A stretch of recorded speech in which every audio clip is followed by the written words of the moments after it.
Rușine corpului de guvernare al martorilor lui Jehova.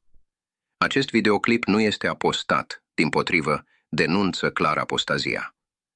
Vă rugăm să ascultați cu atenție.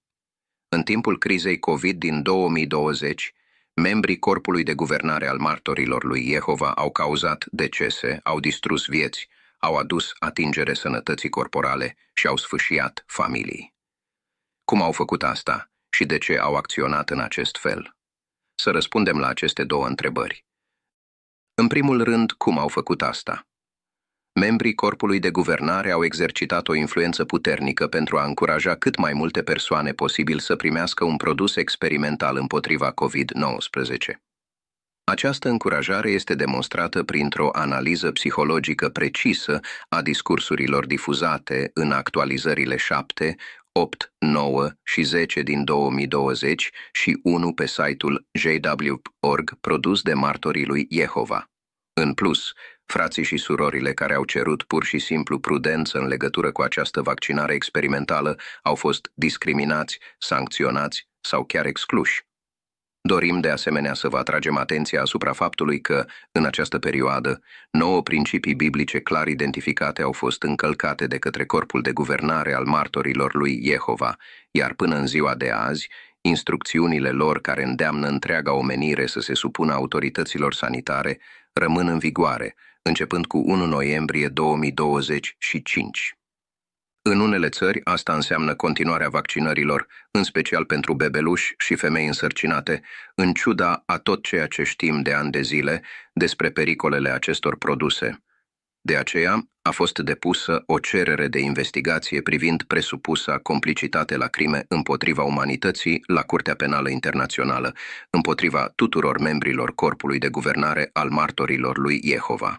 Această cerere a fost înregistrată oficial la 6 octombrie 2025.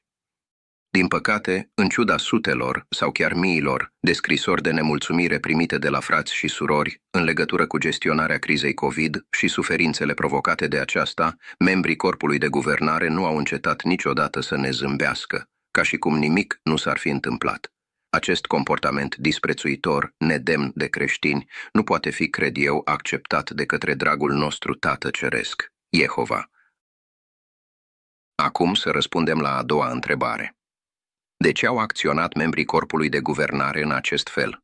Membrii corpului de guvernare al martorilor lui Jehova au urmat cu strictețe instrucțiunile autorităților și ale sistemului satanic mondial, așa cum sunt conținute în documentul FBO Full Toolkit din 6 noiembrie 2021, produs de HHS și CDC. Toți martorii lui Jehova trebuie să știe că toți liderii marilor religii au fost rugați să aplice cu strictețe, în detaliu, recomandările conținute în acest document și, prin urmare, ascultați cu atenție, vă rog, să promoveze activ printre adepții lor toate strategiile de sănătate și guvernamentale, inclusiv, desigur, vaccinarea. Asta înseamnă că dacă turnul de veghe nu s-ar fi conformat acestor porunci, era amenințat cu pierderea statutului de scutire de taxe ca asociație religioasă și, astfel, a numeroaselor avantaje fiscale, ceea ce ar fi putut reprezenta o pierdere financiară estimată între 500 și 1000 de milioane de dolari pe an la scară globală. Membrii corpului de guvernare au decis așadar să sacrifice viețile propriilor frați și surori, ale bebelușilor și copiilor nevinovați, pentru a-și păstra bunurile materiale, precum și reputația bună a turnului de veghe în ochii sistemului satanic mondial. Se înțelege de la sine că cei 11 membri ai corpului de guvernare al martorilor lui Jehova ar trebui destituiți din funcții, aduși în fața unui comitet disciplinar religios, apoi în fața instanțelor și condamnați ferm pentru acțiunile lor imorale. Puteți citi toate detaliile a ceea ce ați auzit în acest videoclip și a ceea ce s-a întâmplat în interiorul turnului de veghe în timpul crizei COVID, vizitând cele 2 site-uri web menționate în descrierea acestui videoclip. Acolo veți găsi absolut toate explicațiile și detaliile de care aveți nevoie, inclusiv 10 de mărturii de la martori ai lui Jehova care au fost răniți fizic sau emoțional. dar și o petiție mondială pentru a cere dreptate și justiție și, în final, printre altele, puteți citi cererea de investigare depusă la Curtea Penală Internațională pentru complicitate la crime împotriva umanității, împotriva celor 11 membri ai Corpului de Guvernare al Martorilor lui Jehova.